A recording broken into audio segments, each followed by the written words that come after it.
Hello everyone, welcome to Prakriti classes. I hope you are doing well.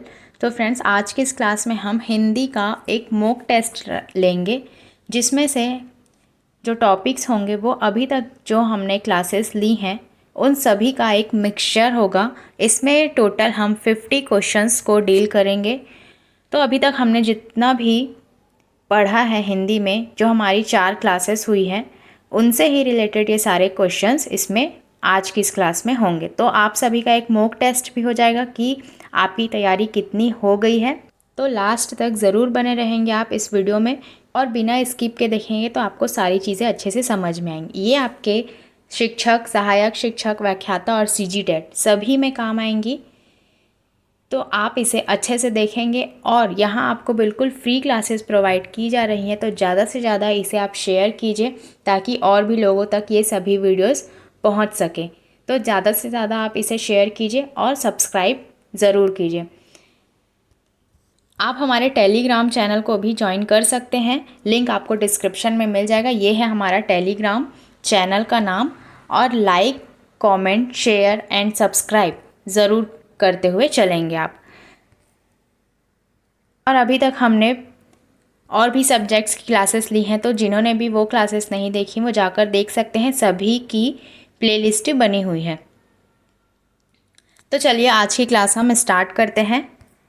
सीधे हम question answer को ही deal करते हुए चलेंगे, ज़्यादा एक्सप्लेनेशन नहीं करेंगे आज की इस क्लास में, क्योंकि हमने सभी क्लासेस को अच्छे से समझकर बहुत ही अच्छे से पढ़ा है। तो चलिए पहला क्वेश्चन हम देखते हैं, और साथ ही साथ आप भी क्वेश्चंस को बनाने की कोशिश करेंगे और लास्ट में कमेंट करके ज़रूर बताएंगे कि आपके 50 में से कितने मार्क्स आए। तो सबसे पहला क्वेश्चन इसमें है, ब्रज भाषा क्या है? पश्चिमी हिंदी, बिहारी हिंदी, पहाड़ी हिंदी या पूर्वी हिंदी? तो ब्रज भाषा जो आपकी हो जाएगी वो आपकी हो जाएगी पश्चिमी हिंदी। हमने जो हिंदी है उसे 5 वर्गों में बांटा था, जिसमें से आपका था पश्चिमी हिंदी, बिहारी हिंदी, पहाड़ी हिंदी, पूर्वी हिंदी और एक था आपका राजस्थानी हिंदी। इस प्रकार से जो आपकी ब्रज भाषा है वो किस प्रकार की हिंदी के अंतर्गत आएगी ये पूछा गया है आपसे। तो ये आपकी आएगी पश्चिमी हिंदी के अंतर्गत। इस प्रकार से इसका आंसर हो जाएगा ऑप्शन नंबर ए। नेक्स्ट हम देखेंगे, मगही किस भाषा की बोली है? जो मगही होती है वो किस भाषा की बोली है, ये आपसे पूछा है। पश्चिमी हिंदी, पूर्वी हिंदी, बिहारी हिंदी या राजस्थानी हिंदी? तो ये जो हो जाती है बिहारी हिंदी इसके अंतर्गत आती। जो मगही भाषा है वो किस क्षेत्र से संबंधित रखती? वो है आपके बिहारी हिंदी से संबंधित रखती। तो इस प्रकार से इसका आंसर हो जाएगा ऑप्शन नंबर सी। नेक्स्ट हम देखेंगे क्वेश्चन नंबर 3, हिंदी खड़ी बोली किस अपभ्रंश से विकसित हुई है? जो हमारी हिंदी खड़ी बोली है वो किस अपभ्रंश से विकसित हुई है, यह आपको बताना है। मागधी, शौरसेनी, ब्राह्मण या अर्धमागधी? इसका जो सही आंसर हो जाएगा वो हो जाएगा हमारा ऑप्शन नंबर बी। जो शौरसेनी है वो हिंदी खड़ी बोली है, वो शौरसेनी अपभ्रंश से विकसित हुई है। तो ये क्वेश्चन आप याद रखेंगे। ये सभी क्वेश्चंस आपके किसी ना किसी एग्ज़ाम में आए हुए क्वेश्चंस हैं, और ये आपके आगामी आने वाले एग्ज़ाम में रिपीट भी हो सकते हैं। व्यापम की जितनी भी एग्ज़ाम्स होती हैं उन सभी के लिए ये क्वेश्चंस बहुत ही इंपॉर्टेंट है, क्योंकि व्यापम का आपने सिलेबस देखा ही होगा कि सभी एग्ज़ाम में लगभग सेम ही होता है। जो आपकी हिंदी की सिलेबस होती है वो, तो जो सिर्फ शिक्षक भर्ती की तैयारी करें वही इसे देखेंगे। व्यापम की जो भी तैयारी करें, CG व्यापम की, वो भी ये वीडियोस देख सकते हैं और सभी के लिए ये काम आएंगी। तो चलिए 4th क्वेश्चन देखते हैं हम। भाषा के आधार पर भारतीय राज्यों की पुनः संरचना की गई थी 1953 ईस्वी में, 1954 ईस्वी में, 1956 ईस्वी में या फिर 1952 ईस्वी में? जो भाषा के आधार पर भारतीय राज्यों की पुनः संरचना की गई थी यह आपसे पूछा गया है। तो यह आपकी की गई थी 1956 ईस्वी में। इस प्रकार से इसका आंसर हो जाएगा option number C. Next question हम देखेंगे क्वेश्चन नंबर 5, किस तिथि को हिंदी राजभाषा बनाने का निर्णय लिया गया? वो कौन सी तिथि है जब हिंदी को राजभाषा बनाने का निर्णय लिया गया था? आप सभी को पता होगा कि जो हमारा भारत है वहाँ कोई भी नेशनल लैंग्वेज नहीं है, मतलब कि कोई राष्ट्रभाषा नहीं है जो हमारी हिंदी है वो राजभाषा के अंतर्गत आती है। तो इसे ही कब बनाने का निर्णय लिया गया, इसकी आपको डेट बतानी है। तो इसमें ऑप्शंस दिए गए हैं 26 जनवरी 1950 ईस्वी को, 14 सितंबर 1949 ईस्वी को, या फिर 14 सितंबर 1950 ईस्वी को, या 15 अगस्त 1947 ईस्वी को। तो आप सभी को पता होगा कि 14 सितंबर को हम सभी हिंदी दिवस मनाते हैं। तो ऑप्शन ए और डी तो वैसे ही यहाँ से बाहर हो गया। तो 14 सितंबर 1949 था कि 1950, ये आपको बताना है। तो इसका जो सही आंसर हो जाएगा वो हो जाएगा ऑप्शन नंबर बी। 14 सितंबर 1949 को हिंदी को राजभाषा बनाने का निर्णय लिया गया था। तो इस प्रकार से इसका आंसर हो जाएगा ऑप्शन नंबर बी। अब नेक्स्ट हम देखेंगे क्वेश्चन नंबर 6। हिंदी की आदि जननी क्या है? प्राकृत, पाली, अपभ्रंश या संस्कृत? तो इसका आंसर हो जाएगा संस्कृत।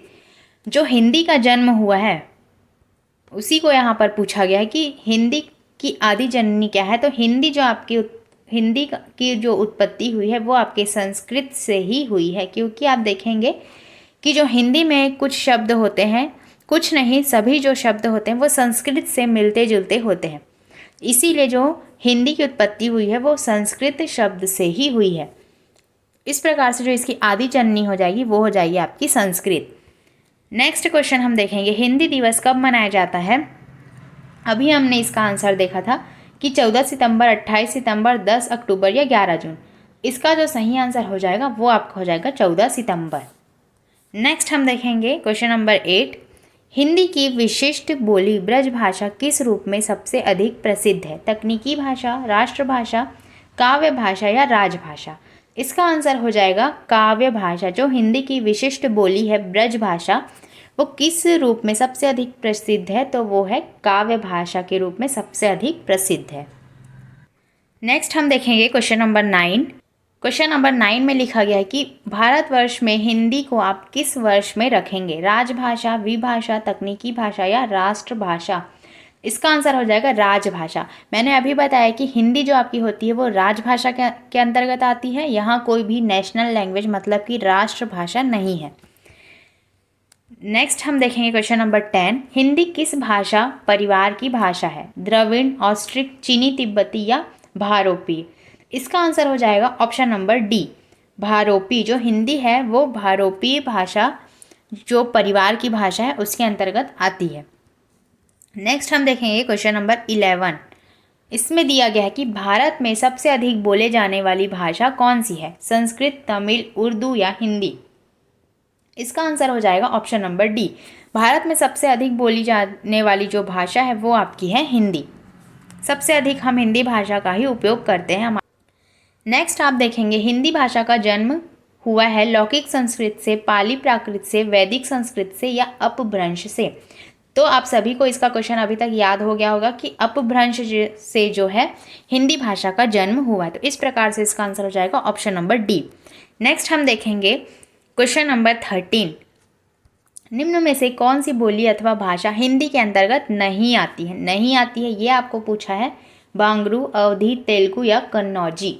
तो इसका आंसर हो जाएगा तेलुगु। जो तेलुगु है वो हिंदी भाषा के अंतर्गत नहीं आती है। इस प्रकार से इसका आंसर हो जाएगा ऑप्शन नंबर सी। नेक्स्ट हम देखेंगे क्वेश्चन नंबर 14। हिंदी की विशिष्ट बोली ब्रजभाषा किस रूप में सबसे अधिक प्रसिद्ध है? तकनीकी भाषा, राष्ट्रभाषा, काव्य भाषा या राजभाषा? इसका आंसर हो जाएगा काव्य भाषा। ये क्वेश्चन दोबारा रिपीट हो गया है, फिर भी आप इसे याद रखेंगे। नेक्स्ट है हमारा क्वेश्चन नंबर 15। छ ध्वनि का उच्चारण स्थान है ओष्ठ, तालव्य, दंतव्य या इनमें से कोई नहीं? इसका आंसर हो जाएगा तालव्य। जो हमने व्यंजन पढ़ा था उसमें हमने देखा था कि जो आपके व्यंजन हैं उसे हमने 5 वर्गों के अंतर्गत रखा था। सबसे पहला था हमारा क वर्ग। उसमें आपके क वर्ग में जितने भी व्यंजन आते हैं जैसे कि क, ख, ग, घ, अंग, इसे हम कंठव्य व्यंजन के अंतर्गत रखते हैं। और फिर आपका आता है च वर्ग, इसे हम कहते हैं तालव्य व्यंजन, और इसके अंतर्गत आपका आएगा च, छ, ज, झ, इया। तो आप देख सकते हैं कि जो छ है आपका तालव्य के अंतर्गत ही आएगा। तो इस प्रकार से इसका आंसर हो जाएगा ऑप्शन नंबर बी। फिर आपका आता है ट वर्ग, इसे आप मूर्धा के नाम से जानते हैं या मूर्धन्य ध्वनि। इसमें आपके आते हैं ट, ठ, ड, ढ, न। फिर आपका आता है त वर्ग, इसे आप दंतव्य व्यंजन के अंतर्गत रखते हैं। इसमें आपके आते हैं त, थ, द, ध, न। फिर आपका आता है लास्ट प वर्ग, इसे आप ओष्ठ व्यंजन के नाम से जानते हैं। इसमें आपके आते हैं प, फ, ब, भ, म। तो इस प्रकार से हमने व्यंजन को बहुत अच्छे तरह से पढ़ा था। जिन्होंने भी ये वीडियोस नहीं देखी हैं तो जाकर देख सकते हैं, सभी की प्लेलिस्ट बनी हुई है। नेक्स्ट अब हम देखेंगे क्वेश्चन नंबर 16, ढूढाली बोली क्या है? दक्षिणी राजस्थान की, पश्चिमी राजस्थान की, उत्तरी राजस्थान की या पूर्वी राजस्थान की? तो इसका आंसर हो जाएगा पूर्वी राजस्थान की। जो ढूढाली बोली होती है वो आपके पूर्वी राजस्थान की है। इस प्रकार से इसका आंसर हो जाएगा option number D. Next question हम देखेंगे क्वेश्चन नंबर 17, हिंदी भाषा किस लिपि में लिखी जाती है? ब्राह्मी, देवनागरी, सौराष्ट्री या गुरुमुखी? तो देवनागरी लिपि में हिंदी भाषा लिखी जाती है। ये जो लिपि से क्वेश्चंस होते हैं वो हमेशा आपके एग्जाम में पूछे जाते हैं, तो ये आप याद रखेंगे। नेक्स्ट है हमारा क्वेश्चन नंबर 18, इसमें दिया गया है कि हिंदी भाषा की बोलियों के वर्गीकरण के आधार पर छत्तीसगढ़ी बोली है। ये क्वेश्चन आपके एग्जाम में आ सकता है क्योंकि छत्तीसगढ़ी से रिलेटेड आपके एग्जाम में क्वेश्चन आने की बहुत ही संभावना है। इसमें ऑप्शंस दिए गए हैं पश्चिमी हिंदी, पहाड़ी हिंदी, राजस्थानी हिंदी या पूर्वी हिंदी। इसका आंसर हो जाएगा पूर्वी हिंदी। जो हिंदी भाषा की बोलियों के वर्गीकरण के आधार पर छत्तीसगढ़ी बोली को रखा गया वो है आपके पूर्वी हिंदी से रिलेटेड। तो इस प्रकार से इसका आंसर हो जाएगा ऑप्शन नंबर डी। नेक्स्ट है हमारा क्वेश्चन नंबर 19, इसमें दिया गया है कि निम्नलिखित में से कौन सी पश्चिमी हिंदी की बोली नहीं है?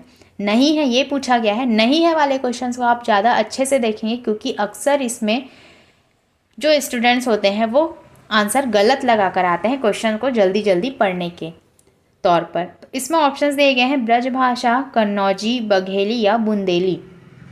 इसका आंसर हो जाएगा बघेली। जो पश्चिमी हिंदी की बोली नहीं है वो है हमारी बघेली, जो पश्चिमी हिंदी की बोली के अंतर्गत नहीं आएगी। तो इस प्रकार से इसका आंसर हो जाएगा ऑप्शन नंबर सी। नेक्स्ट है हमारा क्वेश्चन नंबर 20, दक्षिणी भारत हिंदी प्रचार भाषा जो सभा का मुख्यालय कहाँ स्थित है? बेंगलोर, चेन्नई, मैसूर या हैदराबाद? तो इसका आंसर हो जाएगा आपका चेन्नई। जो दक्षिणी भारत हिंदी प्रचार सभा का मुख्यालय है वो चेन्नई में स्थित है।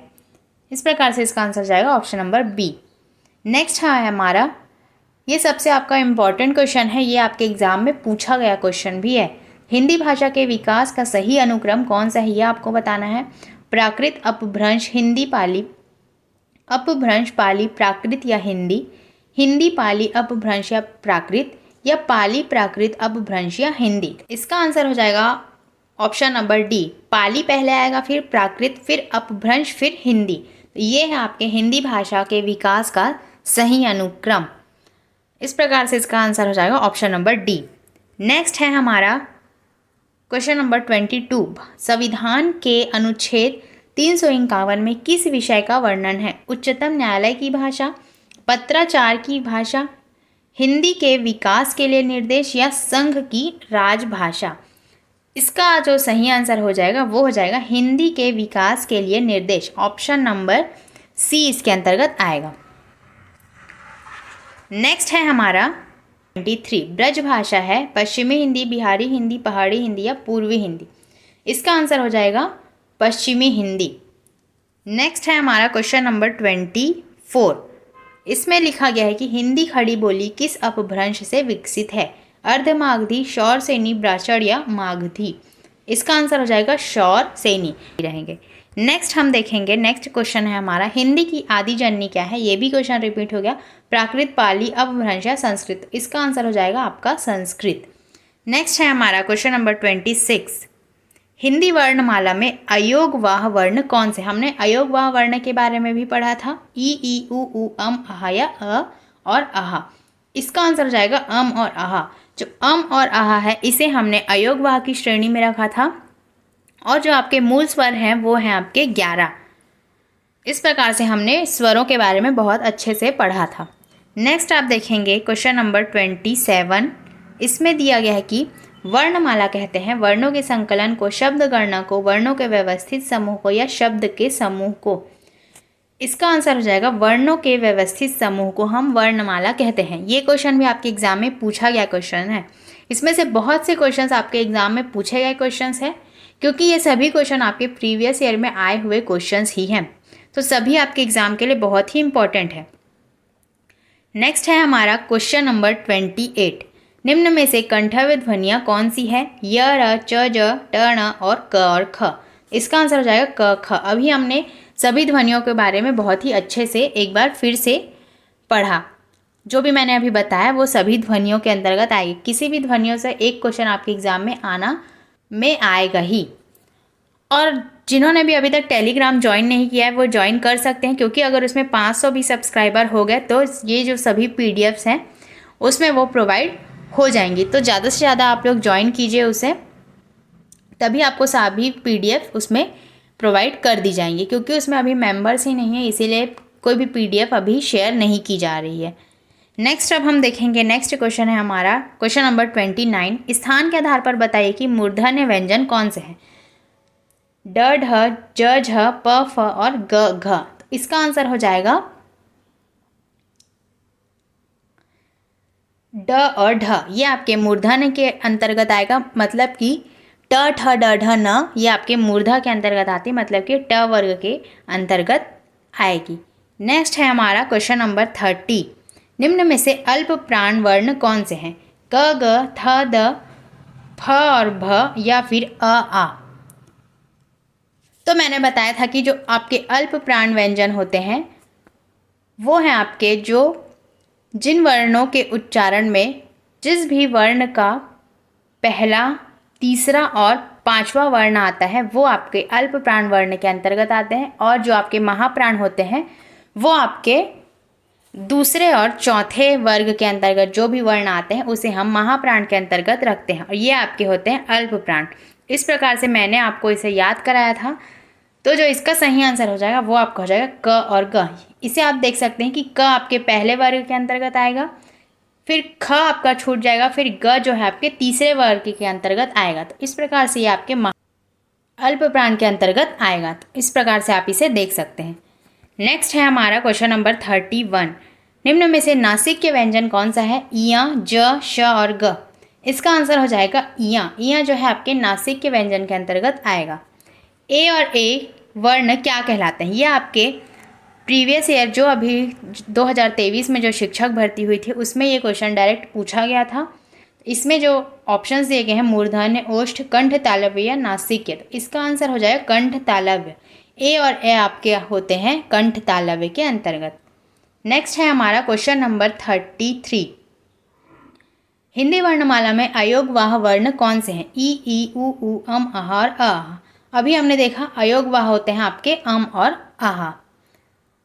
नेक्स्ट है हमारा अमानक वर्ण कौन से हैं? घ, म, ध या ख। तो जो अमानक वर्ण होता है वो है आपका म। म आपके अमानक वर्ण के अंतर्गत आएगा। नेक्स्ट है हमारा क, ग, ज, फ ध्वनियाँ किसकी है? दक्षिणी भाषाओं की, अरबी फारसी की, संस्कृत की या अंग्रेजी की। तो इसका जो सही आंसर हो जाएगा वो हो जाएगा अरबी फारसी की। इस प्रकार से इसका आंसर हो जाएगा अरबी और फारसी। नेक्स्ट है हमारा हिंदी में मूलतः वर्णों की संख्या कितनी है? 50, 51, 52 या 53।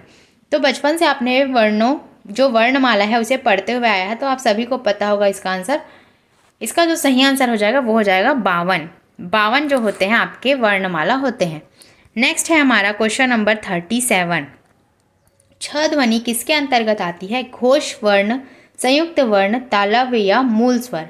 इसका आंसर हो जाएगा संयुक्त वर्ण। जो छ आपका होता है छ, त्र, ज्ञ और श्र, ये आपके संयुक्त ध्वनियाँ हैं, क्योंकि इनका जो मेल है वो दो वर्णों के मेल से बना है।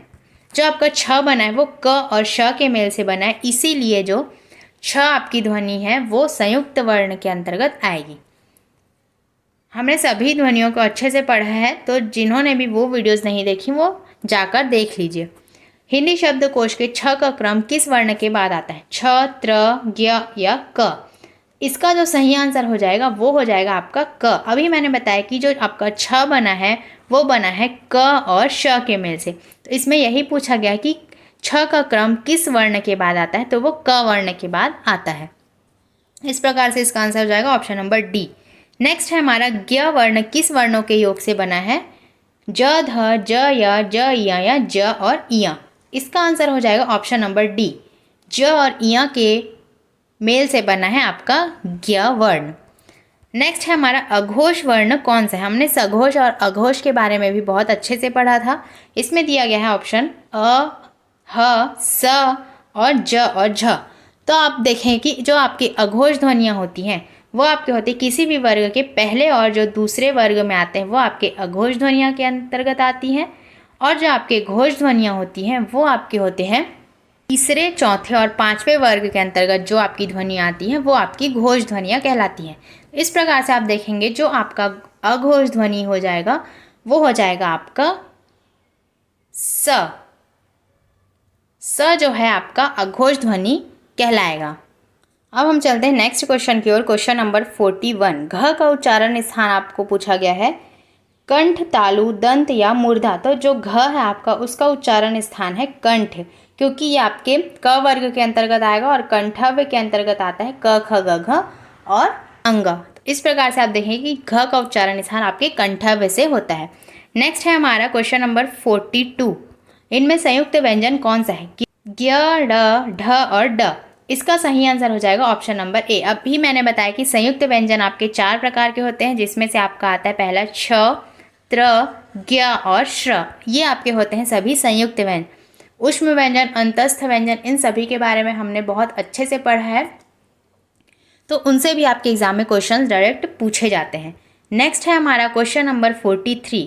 लास्ट के कुछ क्वेश्चंस ही बच गए हैं, तो लास्ट में आप ज़रूर बताएंगे कि आपको ये क्लास कैसी लगी। कमेंट करके ज़रूर बताइए कि आपके कितने क्वेश्चंस इसमें सही बने। नेक्स्ट है इसमें निम्नलिखित में से कौन सा वर्ण उच्चारण की दृष्टि से दंत्य नहीं है। न, ट, त और द। इसका जो सही आंसर हो जाएगा वो हो जाएगा ट। जो ट है आपका दंतव्य ध्वनियों के अंतर्गत नहीं आएगा, क्योंकि जो ट होता है आपके मूर्धा के अंतर्गत आएगा। बाकी ये जो दंतव्य ध्वनियाँ हैं उसके अंतर्गत त, थ, द, ध, न, ये सभी जो हैं आपके दंतव्य के अंतर्गत आएंगे। आपको सभी वर्गों को अच्छे से याद करना है, क्योंकि सभी वर्गों से कोई ना कोई क्वेश्चन आपके एग्जाम में पूछ सकता है। छ वर्ण किसके योग से बना है। क और श, क, श, क या च या क और छ। तो इसका जो सही आंसर हो जाएगा वो हो जाएगा हमारा क और श। छ आपका बना है क और श से। नेक्स्ट है हमारा क्वेश्चन नंबर 45। हिंदी वर्णमाला में स्वरों की कुल संख्या कितनी होती है। 10, 11, 12 या 13। तो इसका जो सही आंसर हो जाएगा वो हो जाएगा आपका 11। जो मूल स्वर होते हैं आपके वो हमेशा आपके 11 होते हैं। तो इस प्रकार से इसका आंसर हो जाएगा ऑप्शन नंबर बी, 11। नेक्स्ट है हमारा क्वेश्चन नंबर 46।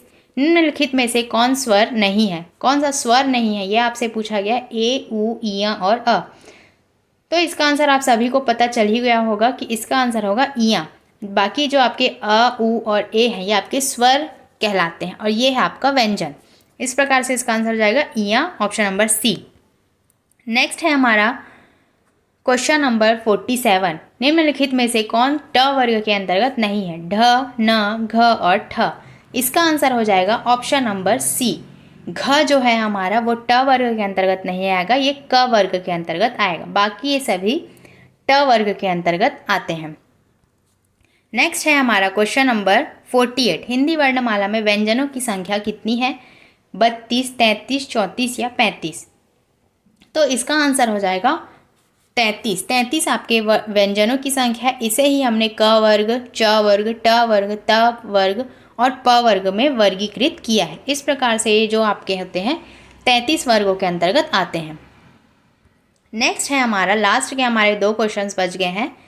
लास्ट है हमारा 49 नंबर का क्वेश्चन। कौन सा पश्च स्वर है। ई, ढ, आ या ज।